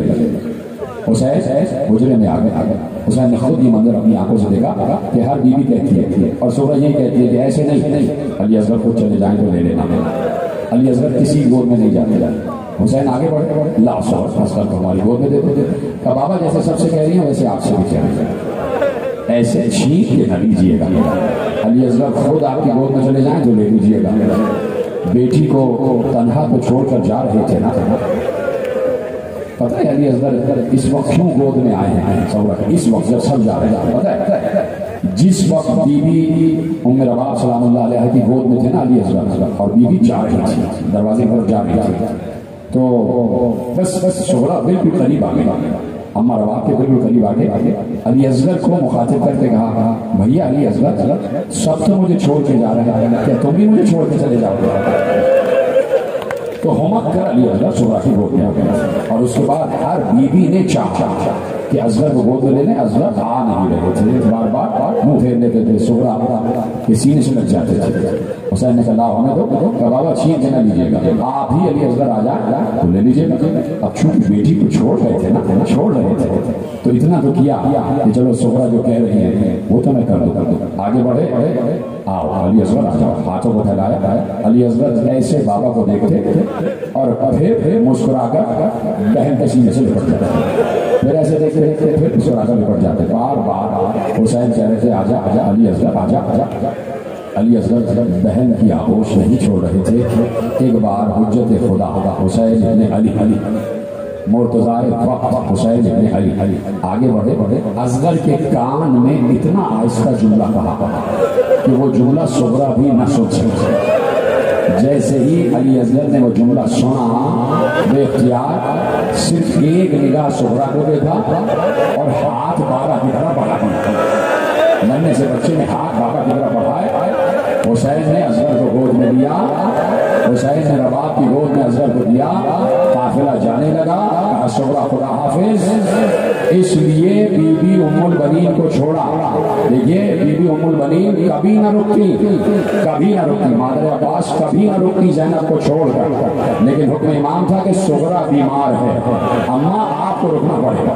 حکم امام کے تحت بی بی ام البنین رکی ہے تو کہا اپنی اما کے ساتھ رہنا، تم بیمار ہو، ہم جا رہے ہیں. حسین چلے گئے، شہرا دیکھتی رہی اور یہ سفر طے ہوتا چلا گیا اور پہنچ گئے حسین کربلا. آ گیا قربانیوں کا دن. ایک ایک قربانی حسین دیتے رہے، پیش کرتے رہے. اللہم تقبل منا ھذا القربان، پروردگار میری طرف سے یہ قربانیاں قبول فرما، قبول فرما.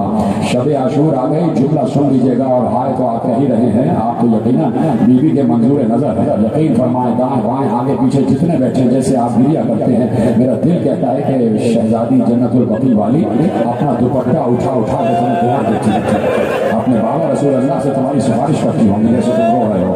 اور میں بیوی سے یہی کہوں گا، بیوی سے پہلے اپنے وقت کے امام سے کہوں گا کہ مولا دیکھیے یہ کیسے گریا کر رہے ہیں. مولا ان کو ہر بلا اور آفت ناگہانی سے، ہر عارضی اور سماوی بلا سے ہمیشہ محفوظ رکھیے گا. مولا ان کے رزق میں کبھی کبھی نہ ہو. مولا ان کے پاس اگر گھر نہیں ہے ان کو گھر دے دیجیے، ان کے پاس اولاد نہیں ہے تو ان کو اولاد دے دیجیے. مولا دیکھیے یہ کیسے رو رہے ہیں اور ابھی آپ دیکھیے گا یہ ان کا گریا کہاں پہنچ جائے گا. اس لیے کہ کچھ بھی ہو جائے انسان کبھی علی اصغر کی شہادت برداشت نہیں کر سکتا. اجرکم علی اللہ، اجرکم علی اللہ. میرے عزیزوں شب عاشور آ گئی. حسین لے کے خیمے میں جا رہے تھے اور خیمے کا پردہ ہٹا ہٹا کر دیکھ رہے تھے. شب عاشور کا منظر تو تمہیں یاد ہے نا کہ علی اکبر کے خیمے میں جب گئے ہیں تو پردہ ہٹا کے دیکھا تو گھٹ گھٹ کر رو رہے تھے، اس لیے کہ دیکھا کہ علی اکبر ماں کی زانوں پہ سر رکھے سو رہے ہیں. ماں نے علی اکبر کو اپنے زانوں پہ سر رکھا ہوا ہے. علی اکبر سو رہے ہیں اور بی بی لیلا کے ہاتھ میں ایک چراغ ہے اور اس چراغ کی روشنی میں اپنے بیٹے کے چہرے کو دیکھ رہی ہے. حسین رو رہے تھے. ایک بار آگے بڑھے، اس خیمے میں پہنچے جو علی اصغر کا خیمہ تھا، جہاں علی اصغر کا جھولا لگا ہوا تھا. جناب ام رباب سلام اللہ علیہا کے خیمے پہنچے تو ام رباب رو رہی تھی. بی بی رو رہی تھی، رو رہی تھی، بار بار رو رہی تھی. بچے کو دیکھتی تھی اور روتی تھی، بچے کو دیکھتی تھی اور روتی تھی. اب حسین کا خیمے میں آنا ضروری ہو گیا تھا کہ ماں پریشان ہے، ماں رو رہی ہے. آگے بڑھے تو کہا کہ رباب بچے کی پیاس سے پریشان ہو، بچہ پیاسا ہے، میں بات ہوں مجھے بھی اتنا ہی تلق ہے، کیا اس لیے رو رہی ہوگی، اس لیے تمہاری ہنسیاں بن گئی؟ کہا میرے والد میں مشیت امامت ہوں پابند، میں مزاج شناس امامت ہوں، مجھے پتا ہے کہ کربلا میں کیا ہونا ہے، میں اس لیے نہیں رو رہی کہ میرا بچہ پیاسا ہے. کہا میرا باپ کیوں رو رہی ہوگی؟ کہا اس لیے رو رہی ہوں کہ ابھی میں سارے خیموں کو دیکھتی ہوں آئی ہوں، ہر بی بی اپنی قربانی تیار کر رہی ہے. کیا آپ کہنے کے لیے کچھ رہ گیا؟ ہر بی بی اپنی قربانی تیار کر رہی ہے. ہر بی بی اپنے بچے سے کہتی ہے کہ مجھے فاطمہ زہرا کے سامنے سرخرو کر دیا. مجھے رسول کے سامنے سرخرو کر دیا. بی بی زینب نے محمد کو تیار کیا ہوا ہے. بی بی فروا نے قاسم کو تیار کیا ہے. ہر بی بی اپنی اپنی قربانی کو تیار کر رہی ہے. میں سوچتی ہوں کہ میرے پاس قربانی کے لیے کیا ہے. مجھے تو اللہ نے 2 بچے دیے ہیں, ایک بیٹی ہے ایک بیٹا ہے. بیٹا اس پر ابھی جہاد واجب ہی نہیں ہوا, 6 مہینے کا ہے. بیٹی جو اس سے بڑی ہے وہ 4 مہینے کی ہے, لیکن وہ بیٹی ہے, لڑکی ہے, وہ ویسے بھی جہاد نہیں کر سکتی. تو میں سوچتی ہوں صبح میں قربانی کے لیے کیا پیش کروں, میں بنت رسول کے سامنے کیا پیش کروں گی, میں فاطمہ زہرا کو کیا پیش کروں گی. حسین خاموش ہو گئے. حسین نے کوئی جواب نہ دیا. میرا دل کہتا ہے کہ حسین سوچ رہے ہوں گے رباب تیری قربانی تو سب سے بڑی قربانی ہے. اجرکم اللہ, یہی آواز کے لیے بلند ہو جائے, رباب تمہاری قربانی تو سب سے بڑی قربانی ہے. اور یہ تمہاری 2 قربانیاں ایسی ہیں کہ ایسی قربانی تو عباس کی قربانی بھی نہیں ہے, ایسی قربانی تو علی اکبر کی قربانی بھی نہیں ہے. ارے تمہاری دوسری قربانی سکینہ, وہ تو بڑی بڑی بیویوں کے آگے چلے گی, اس کے تو تماچے بھی لگیں گے, اس کے تو گوشوارے بھی چلیں گے, اس کے تو دامن میں آگ بھی لگے گی. رباب تمہاری قربانیاں سب سے بڑی قربانی ہے. کیا گریا کر رہے ہو, تمہاری آوازیں بلند ہو جائے. چلے گئے حسین, چلے گئے حسین. میں نے اس لیے کہا نا یہ علی اصغر بھی جانتا ہے کہ کیا ہونے والا ہے. یہاں کا تو بچہ علم غیب کی نگاہ سے دیکھ رہا ہوتا ہے. ادھر حسین چلے, رخصت آخر کے بعد سب کو سلام کیا. پڑھوں گا روز عاشور, آج کی حد تک اتنا سنو, سب کو سلام کیا. ایک بار چلے گھوڑے پہ بیٹھے, مسلمانوں حسین کو سلام کرو کہ اس لمحے میں بھی کہ جب علی اکبر کا لاشا بھی اٹھا کے لے آنے, اس لمحے بھی جب آئے ہیں میدان جنگ میں تو پوری امت سے کہا ابھی بھی اگر توبہ کر لو گے, ابھی بھی اگر میرے قتل سے باز آ جاؤ گے تو میں تمہاری سفارش اور شفاعت کا ذمہ لیتا ہوں. لیکن اس وقت تمام اشقیا, اور میں نے یہی کہا کہ بس اس کے بعد کربلا پہ توبہ کا دروازہ بند ہو گیا. یزیدی فوج پہ توبہ کا دروازہ بند ہو چکا تھا. پھر ان کی توبہ قبول نہیں, اس لیے کہ حسین بار بار کہہ رہے تھے توبہ کرو توبہ کرو توبہ کرو. ہر شہادت پر کہتے تھے آپ بھی توبہ کر لو, آپ بھی توبہ کر لو. علی اکبر یعنی شبیہ رسول کی شہادت پر بھی کہا آپ بھی توبہ کر لو. حسین تو بار بار تمہیں موقع دے رہے تھے, لیکن اسی لیے کہ آپ توبہ نہ کی تو توبہ کا دروازہ بند ہو جائے گا. پھر بعد کربلا کسی یزیدی فوج کے کسی سپاہی کی توبہ قبول نہیں. حسین نے آ کر خطبہ دینا شروع کیا اور آخری جملہ یہ کہا من ناصری ینصر, حل من مغیث یغیثنا, ہے کوئی جو مجھ غریب کی نصرت کرے. انہیں سے تو کہہ رہے تھے نا حاجت حسین کی مدد کے لیے, ہے کوئی جو مجھ بے کس کی نصرت کرے, ہے کوئی جو میرے استغاثے پہ لبیک کہے. یہ کیسے ہو سکتا ہے کہ حجت زمانہ استغاثہ کرے اور کوئی لبیک نہ کہے. جیسے ہی کہا حل من مغیث یغیثنا, ہے کوئی جو میری پکار پر لبیک کہے. ایک بار خیموں سے رونے کا گل برآمد ہوا, بی بی زینب کے رونے کی آواز آئی. حسین نے بہن کے رونے کی آواز کو پہچانا, اشقیا کو وہیں چھوڑا, گھوڑے کو کعبہ دیا, تیزی سے دوڑتے ہوئے آئے, خیمے میں آ کر گھوڑے سے اتر کر کہا زینب ابھی میں زندہ ہوں, یہ رونے کا گل کیسا ہے؟ کہا بھیا اس لیے کہ تم نے جیسے ہی کہا ہے کوئی میری مدد کرنے والا, علی اصغر نے اپنے کچھولے سے گرا دیا. ماتم کرو ماتم کرو, ہماری آواز کے لیے بلند ہو جائے. علی اصغر نے اپنے کچھولے سے گرا دیا, اور صرف بھیا یہ نہیں کہ جھولے سے گرا دیا. ارے ہمارا کلیجہ اس لیے پھٹا کہ بچہ گھٹنیوں چل کے خیمے کے دروازے تک جا رہا تھا, میدان کی طرف جا رہا تھا. حسین روئے اور کہا سمجھ گئے ہم علی اصغر کا مطلب سمجھ گئے, ہم علی اصغر کا مطلب سمجھ گئے, لاؤ علی اصغر کو ہماری گود میں دے دو. حسین نے جو یہ کہا نا کہ ہم علی اصغر کا مطلب سمجھ گئے تو بتا دیا کہ علی اصغر نصرت کرنا چاہتے ہیں, علی اصغر مدد کرنا چاہتے ہیں, علی اصغر حملہ کرنا چاہتے ہیں, علی اصغر جنگ کرنا چاہتے ہیں. لاؤ میرا باپ ہماری گود میں دے دو. علی اصغر کو حسین نے اپنی آغوش میں لیا, چلے خیمے کے دروازے کو جانب چلے. بیوی ساتھ ساتھ اور خیمے میں قیامت کا گل بنا, اور بیوی چیخ چیخ کر رو رہی ہے کہ ایک 57 برس کا بوڑھا 3 دن کا بھوکا پیاسا باپ ہے, اور ایک 6 مہینے کا شیر خار 3 دن کا بھوکا پیاسا بچہ, اور باپ کہہ رہا جاؤ شاید کوئی پانی دے دے.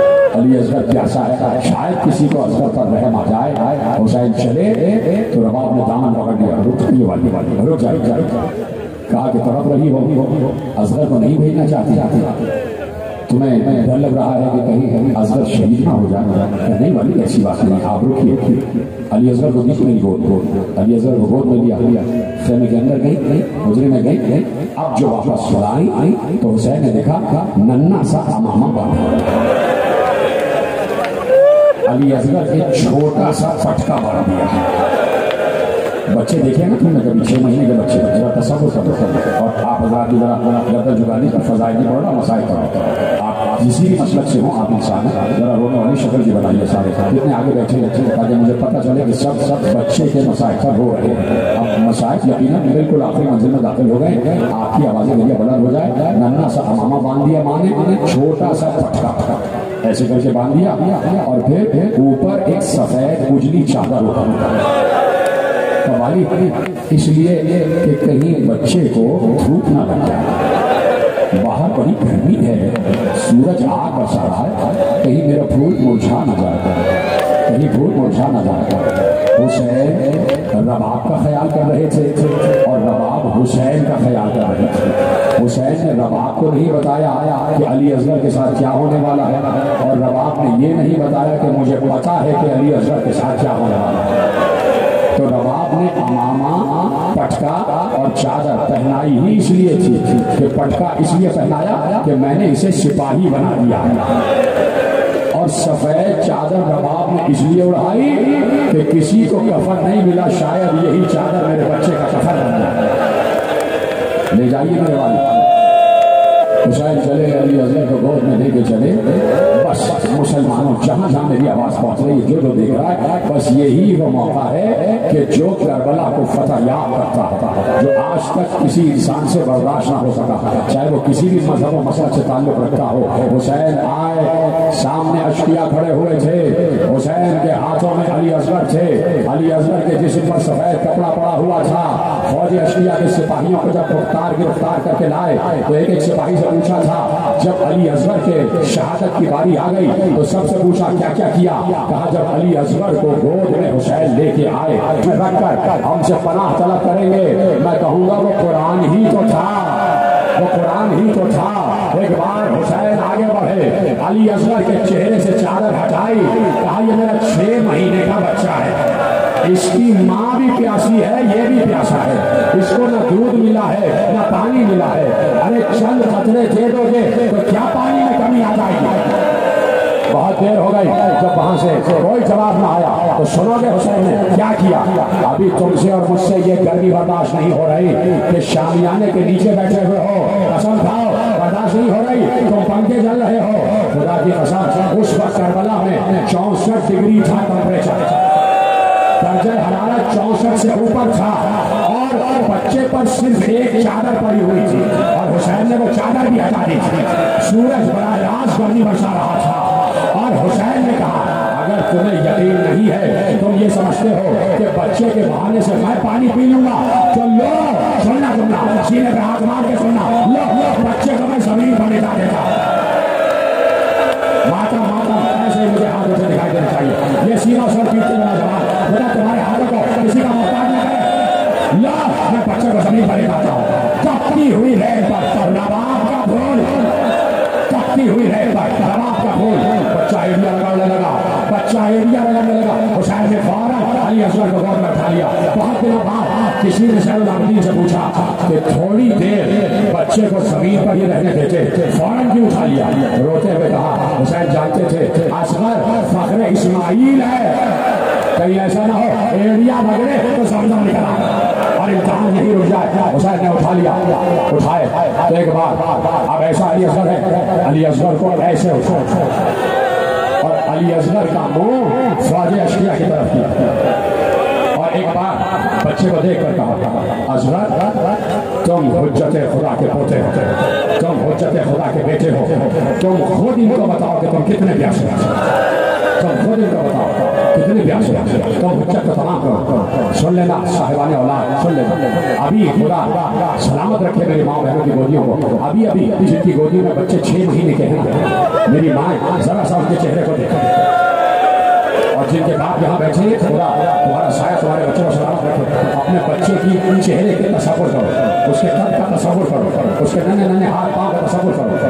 اب حسین کے ہاتھ میں ایسا ہی 6 مہینے کا بچہ, اور اس سے کہہ رہے ہیں کہ تم حجت تمام کرو. کیسے تمام کی حجت پتا ہے؟ ایک بار علی اصغر نے ننھی سی زبان باہر نکالی, چھوٹے بچے کی چھوٹی سی زبان, ننھی سی زبان علی اصغر نے ہونٹوں پر پھیری. اودے ہو چکے تھے علی اصغر کے ہونٹ, اودے ہو چکے تھے, زبان نیلی ہو چکی تھی. جب پانی کی کمی ہوتی ہے تو آکسیجن کم ہو جاتی ہے, اور جب آکسیجن کم ہوتی ہے تو زبان نیلی ہو جاتی ہے, ہونٹ اودے ہو جاتے ہیں. علی اصغر نے ننھی سے زبان نکالی, اپنے ننھے ہونٹوں پر زبان پھیرنا شروع کی. یہی وہ موقع تھا کہ یہی علی اصغر کا ہتھیار تھا. علی اصغر نے اپنا ہتھیار استعمال کیا, ننھی سی زبان نکالی, اودے ہونٹوں پر پھیری. علی اصغر کا حملہ اتنا کارگر ہوا کہ ساری فوج یزید منہ پھیر پھیر کر رو رہی تھی. علی اصغر فاحش سپاہی ہے کہ جس نے دشمنوں کو رلا کے مارا, رلا دیا. فوج اشقیاء منہ پھیر پھیر کر رو رہی تھی. یہی وہ موقع تھا کہ انقلاب آ جاتا, یہی وہ موقع تھا کہ لشکر منقلب ہو جاتا. پھر ایک اور نہیں کتنے ہی ہو جاتے. صبح عاشورہ بھور کا جانا ہمارے ساتھ سے چھپا تھا. وہ سمجھا کہ کہیں ایسا نہ ہو جنگ کا نقشہ پلٹ جائے. اس سے پہلے کہ جنگ کا نقشہ پلٹا, اس نے کہا یہ ہرملہ بن کاہل کہاں پر. اب کیا سننے کے لیے کچھ رہ گیا ہے؟ نام میں نے ملعون کا لے لیا, تو اب تو تمہیں پتا ہے نا کہ کیا ہونے جا رہا ہے. کیا اپنی آوازیں بڑی بلند کرو. ہرملہ کہاں ہے, ہرملہ کہاں ہے. ہرملہ کو بلایا گیا, کہا دیکھتا نہیں فوج منقلب ہو رہی ہے. اقطع کلام الحسین, حسین کے کلام کو قطع کر دے, حسین کے کلام کو قطع کر دے. ختم ہو گئی گفتگو. وہ ہرملہ جس کا تیر کبھی خطا نہیں گیا, کبھی خطا نہیں گیا, کبھی خطا نہیں گیا. ایک بار اس نے کمان اٹھائی, ترکش سامنے رکھا. اس میں 1 بھال کا تیر بھی تھا, 2 بھال کا تیر بھی تھا, 3 بھال کا تیر بھی تھا. سنو گے نا, آوازیں گریا بلند کر کے سننا. ایک جملہ پڑھنے جا رہا. اس نے 1 بھال کا تیر نکالا, ہٹا دیا. دوسرے بھال کا تیر نکالا, 2 بھال کا تیر نکالا, ہٹا دیا. 3 بھال کا تیر نکالا, وہ رکھا. یہ 1 بھال کا اور 2 بھال کا اس لیے ہٹایا, کس لیے ہٹایا پتا ہے؟ 1 بھال کا تیر وہ ہے کہ جب کسی انسان کے سر کو شکافتہ کرنا ہوتا ہے 1 بھال کا تیر. جب کسی گھوڑے کی گردن میں سوراخ کرنا ہوتا ہے تو 2 بھال کا تیر. جب کسی مضبوط دیوار میں سوراخ کرنا ہوتا ہے تو 3 بھال کا تیر. کیا آپ بھی سننے کے لیے رہ گیا؟ اس نے 1 بھال کا تیر ہٹایا, 2 بھال کا تیر ہٹایا, 3 بھال کا تیر نکالا, تیر کو چلے سے جوڑا, نشانہ لگایا, تیر ہاتھ سے گر گیا. پھر تیر اٹھایا, پھر نشانہ لگایا, پھر تیر ہاتھ سے گرا, پھر اٹھایا, پھر تیر ہاتھ سے گرا. ہمارے ساتھ غصے کے عالم میں آگے بڑھا. تو بڑا بہادر بنتا ہے, تو بڑا شجاع بنتا ہے. یہ کیا ہو گیا؟ بار بار تیر تیرے ہاتھ سے کیوں کے بعد تیرا نشانہ کیوں ادھر ادھر ہو رہا ہے؟ تو میں کیا کروں؟ جب تیر ملاتا ہوں, بچے کا نشانہ لیتا ہوں تو پشت پر ایک خیمہ دکھائی دیتا ہے. خیمے کا پردہ ہٹتا ہے, وہاں کوئی بیوی دکھائی دے رہی ہے. معلوم ہوتا ہے اس بچے کی ماں ہے. میری توجہ ادھر ادھر ہو رہی ہے. اس نے کہا اپنا زاویہ بدل لے. زاویہ بدلا, 3 بھال کا تیر. ابھی تک فوج یزید کے اس ملعون شقی نے خود کہہ دیا نا کہ ماں دیکھ رہی تھی, ماں دیکھ رہی تھی. 3 بھال کا تیر نکالا, تیر کو چھوڑا. کیا کہا تھا ہمارے ساتھ؟ حسین کے کلام کو خطا کر. تو نشانہ گردن حسین تھی, نشانہ گردن حسین تھی. ایک بار تیر آگے بڑھا, ماں نے آواز دی, اصغر بابا کی گردن